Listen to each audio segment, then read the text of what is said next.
Assalamualaikum warahmatullahi wabarakatuh. Perkenalkan, kami dari kelompok 10 yang beranggotakan 1. Ranti Wulandari NIM 055, 2. Alesia Nur Asita NIM 056, dan 3. Lavenia Widi Astuti NIM 120.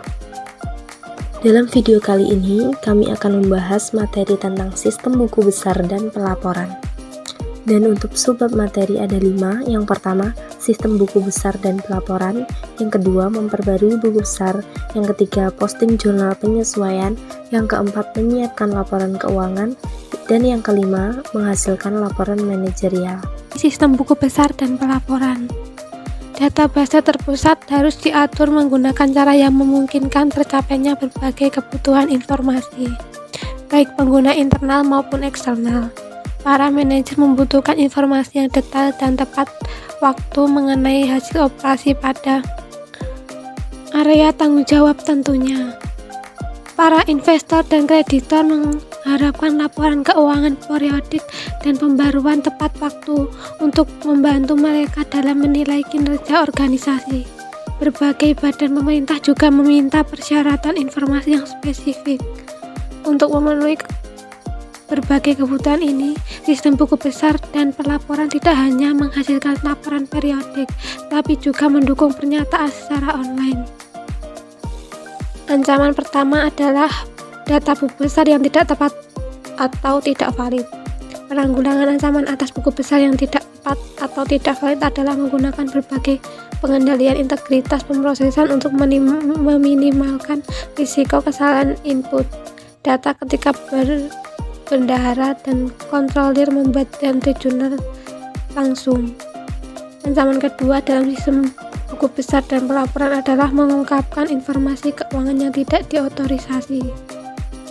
Kemudian prosedur penanggulangan yang baik yaitu menetapkan autentifikasi multifaktor dan pengendalian keamanan fiksi guna mempersempit akses terhadap buku besar.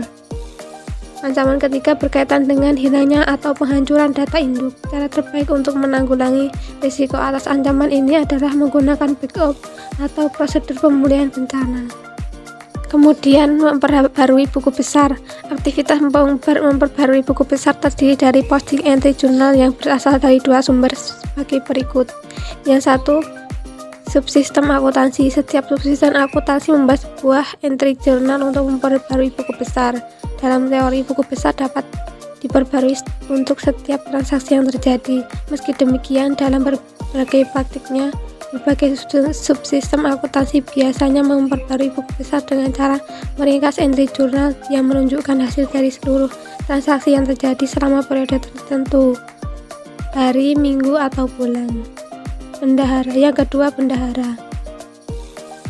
Bendahara, kantor bendahara menyediakan informasi bagi entry jurnal untuk memperbarui buku besar terkait transaksi tidak rutin seperti penerbitan dan penarikan utang, pembelian dan penjualan sekuritas investasi, dan akuisisi saham treasury. Yang selanjutnya yaitu subbab posting jurnal penyesuaian. Aktivitas kedua dalam sistem buku besar adalah posting berbagai jurnal penyesuaian. Proses dalam jurnal penyesuaian itu berasal dari kantor kontrolir atau setelah neraca saldo awal disiapkan. Jurnal penyesuaian itu sendiri dibagi dalam 5 kategori dasar. Yang pertama, akrual. Itu berarti entry yang dibuat pada akhir periode akuntansi yang menggambarkan transaksi-transaksi yang telah terjadi tetapi kasnya belum diterima atau dikeluarkan. Contohnya meliputi pencatatan pendapatan bunga yang masuk harus diterima atau upah yang belum dibayar. Yang kedua, penangguhan. Yang berarti entry yang dibuat pada akhir periode akuntansi yang menggambarkan penerimaan kas sebelum pekerjaan terkait transaksi dilaksanakan. Contohnya, meliputi pengakuan pendapatan diterima di muka sebagai kewajiban dan mencatat pembayaran tertentu. Misalnya, sewa, bunga, dan asuransi sebagai aset yang dibayar di muka. Yang ketiga, estimasi. Itu berarti entry yang menunjukkan sebagian biaya yang diharapkan terjadi selama sejumlah periode akuntansi. Contohnya meliputi depresi dan beban utang tak tertagih. Yang keempat, revaluasi. Nah, itu berarti entry yang dibuat untuk menggambarkan selisih antara nilai aktual dan nilai yang tercatat dari sebuah aset atau perubahan dalam prinsip akuntansi. Contohnya meliputi perubahan dalam proses ataupun perubahan dalam metode yang digunakan untuk menilai persediaan. Mengurangi nilai persediaan yang menggambarkan tingkat keusangan atau catatan penyesuaian persediaan yang menunjukkan hasil tercatat pada saat dilakukan penghitungan fisik persediaan. Yang kelima ada koreksi. Itu berarti entry yang dibuat untuk membalik pengaruh dari kesalahan yang ditemukan dalam buku besar. Yang selanjutnya ada ancaman dan pengendalian. Dalam pemrosesan posting jurnal penyesuaian, kita akan menemukan dua kemungkinan. Yang pertama ancaman dan yang kedua ada pengendalian. Ancaman yang pertama, jurnal penyesuaian yang tidak akurat. Ancaman yang kedua, jurnal penyesuaian yang tidak diotorisasi. Dan pengendalian bagaimana caranya? Pengendalian yang pertama yaitu pengendalian integritas pemrosesan entry data, pengendalian perlindungan kesalahan spreadsheet, jurnal penyesuaian standar, rekonsiliasi dan laporan pengendalian, tinjauan dan pembuatan jejak audit. Pengendalian yang kedua yaitu pengendalian akses, rekonsiliasi dan laporan pengendalian, tinjauan dan pembuatan jejak audit. Yang selanjutnya menyiapkan laporan keuangan. Aktivitas ketiga dalam sistem buku besar dan sistem pelaporan adalah menyiapkan laporan keuangan. Proses. Sebagian besar perusahaan melakukan tutup buku untuk membuat laporan keuangan baik secara bulanan maupun tahunan. Entry jurnal penutup membuat nol seluruh akun pendapatan dan biaya dalam neraca saldo disesuaikan dan memindahkan pendapatan ataupun rugi bersih pada laba ditahan. Laporan laba rugi merupakan ikhtisar kinerja perusahaan untuk satu periode waktu tertentu, biasanya dalam periode bulanan ataupun tahunan. Laporan perubahan posisi keuangan menyajikan informasi mengenai aset, kewajiban, dan ekuitas. Laporan arus kas menyediakan informasi mengenai cara perusahaan dalam menyajikan aktivitas operasi, investasi, dan pendanaan sehingga berpengaruh terhadap saldo kasnya. Transisi dari GAAP ke IFRS. Meskipun data yang efektif terus dilakukan atau digalakkan, SEC mempertahankan bahwa ia berkomitmen untuk mewajibkan perusahaan-perusahaan Amerika Serikat beralih dari GAAP ke IFRS sebagai dasar Amerika Serikat untuk menyiapkan laporan keuangan. Perusahaan dapat memulai merencanakan transisi sekarang karena hal ini akan cenderung mensyaratkan perubahan yang luas terhadap sistem buku besar dan pelaporannya. IFRS berbeda dengan GAAP dalam beberapa cara yang mempengaruhi desain sistem buku besar dan pelaporan sebuah perusahaan. Satu perbedaan besar terkait akuntansi untuk aktiva tetap. Dalam GAAP, sebagian besar aktiva tetap utama dicatat dan didepresiasikan dalam basis gabungan. Nah, sebaliknya, IFRS secara umum mewajibkan pengaturan dalam bentuk komponen aktiva tetap untuk mengakui fakta bahwa elemen ataupun komponen yang berbeda mungkin memiliki umur ekonomis yang berbeda. Proses yang selanjutnya merevolusi proses pelaporan XBR. XBRL merupakan singkatan dari Extensible Business Reporting Language, yang berarti sebuah bahasa pemrograman yang didesain secara khusus untuk memfasilitasi komunikasi informasi bisnis. SEC mewajibkan perusahaan publik Amerika Serikat untuk menggunakan XBRL ketika mengirimkan pengajuan mereka. XBRL merupakan varian dari XML atau Extensible Markup Language yang secara spesifik didesain bagi penggunaan dalam mengkomunikasikan isi dari data keuangan. Sebelum XBRL, mereka yang menyiapkan harus membuat laporan secara manual dalam berbagai format bagi berbagai jenis pengguna.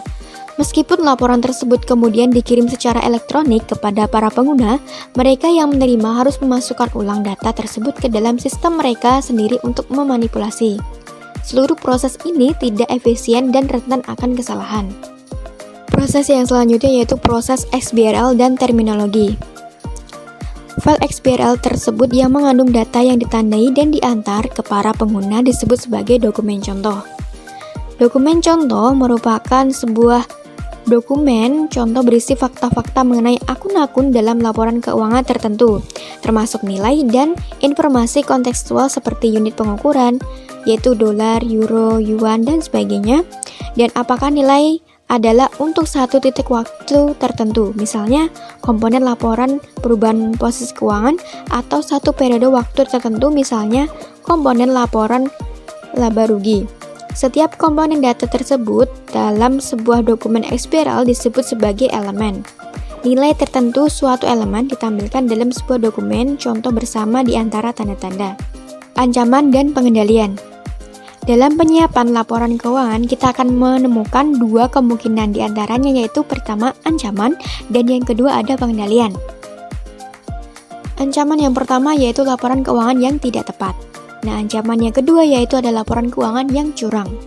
Nah, bagaimana caranya kita melakukan sebuah pengendalian? Yang pertama yaitu pengendalian integritas pemrosesan, penggunaan serangkaian perangkat lunak, pelatihan dan pengalaman dalam penerapan IFRS dan XBRL. Audit. Yang kedua adalah audit. Kemudian materi yang selanjutnya menghasilkan laporan manajerial. Yang pertama adalah proses. Sistem ESP adalah salah satu sistem yang dapat membuat sejumlah anggaran untuk membantu para manajer merencanakan dan mengevaluasi kinerja. Para akuntan harus memahami cara menggunakan kemampuan pelaporan fleksibel dan grafik atas sistem ERP. Sebagai sistem tambahan pada anggaran, kemampuan pemrosesan pernyataan sistem ERP memungkinkan para manajer untuk membuat sejumlah laporan keuangan yang hampir tak terbatas dengan mudah. Sebagai contoh, penjualan dapat dibedakan berdasarkan produk, pramuniaga, dan pelanggan. Yang kedua, ancaman dan pengendalian. Pada sebagian ini membahas 3 pengendalian yang penting untuk menanggulangi ancaman tersebut, yaitu yang pertama, akuntansi pertanggungjawaban dan penganggaran fleksibel, yang kedua, balance sheet scorecard, yang ketiga, memahami prinsip-prinsip desain grafik dengan grafik yang layak. Akuntansi pertanggungjawaban dan penganggaran fleksibel. Akuntansi pertanggungjawaban merupakan sebuah sistem pelaporan hasil keuangan dalam basis tanggung jawab manajerial dalam sebuah organisasi. Pendekatan termudah adalah menetapkan target tetap bagi tiap unit, menyimpan angka tersebut dalam database dan membandingkan kinerja sesungguhnya dengan nilai yang diatur sebelumnya. Sebuah anggaran yang jumlahnya tercantum dalam formulanya didasarkan pada tingkat aktivitas yang sesungguhnya adalah anggaran fleksibel. Balance sheet scorecard. Balance sheet scorecard adalah sebuah laporan manajemen yang mengukur 4 dimensi kinerja: perspektif keuangan, operasi internal, inovasi dan pembelajaran, serta perspektif pelanggan perusahaan tersebut. Atau lebih singkatnya, balance sheet scorecard merupakan sebuah laporan yang menyediakan perspektif multidimensi atas kinerja organisasi. Memahami prinsip-prinsip desain grafik dengan grafik yang layak.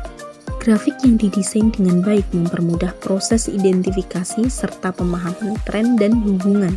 Sementara grafik yang didesain buruk dapat mengganggu pembuatan keputusan dengan perhatian yang menyesatkan, menyembunyikan perubahan-perubahan penting dalam data, atau menyebabkan kesan awal yang keliru. Meskipun ada beberapa jenis grafik, diagram batang adalah jenis yang paling umum digunakan untuk menampilkan tren data keuangan.